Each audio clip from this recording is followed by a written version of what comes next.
1 वाटी सांडगे घेतले आहेत। आता आपण त्यात एक पातेल्यात गरम पाणी करून घेऊया 1 ग्लास आणि त्यात थोडंसं मीठ टाकू।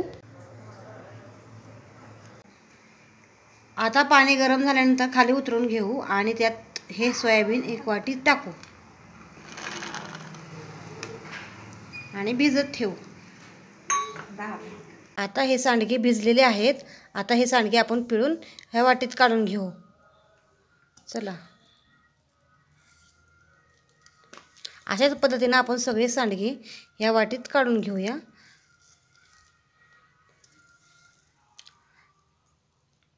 आता आपण हे खोबरे आणि अद्रक आणि लसूण आपण या मिक्सरच्या जारमध्ये टाकून घेऊ आणि मग हे वाटून घेऊ।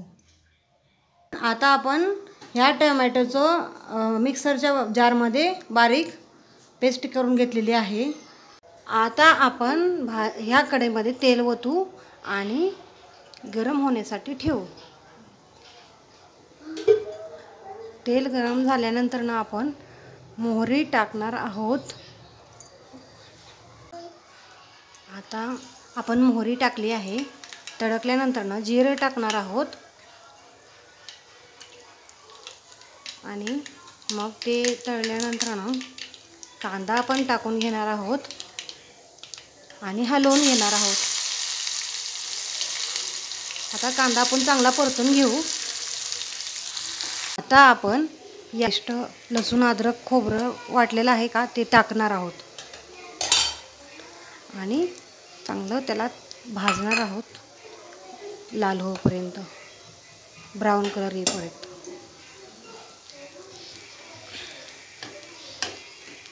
असं मस्त तळलंय का नंतर ना मग आपल्या भाजीला अशी उत्तम अशी कांदा ही व्यवस्थित भाजला का, कांदा वगैरे खोबरं चांगलं भाजलं गेलं आहे। आता आपण टोमॅटो टाकू आणि हलवू।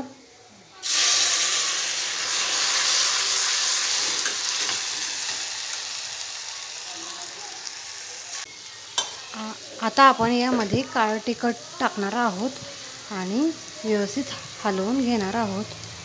तुम्हाला आमची व्हिडिओ आवडला असेल तर लाईक करा, सबस्क्राईब करा, शेअर करा आणि कमेंट करायला विसरू नका। आता आपण चांगला हलवून घेणार आहोत आणि मग त्यामध्ये आपण ते मीठ टाकणार आहोत। मीठ टाकलेलं आहे। आता आपण ह्यामध्ये सोयाबीनचे सांडगे टाकणार आहोत आणि मस्त हलवून घेणार आहोत।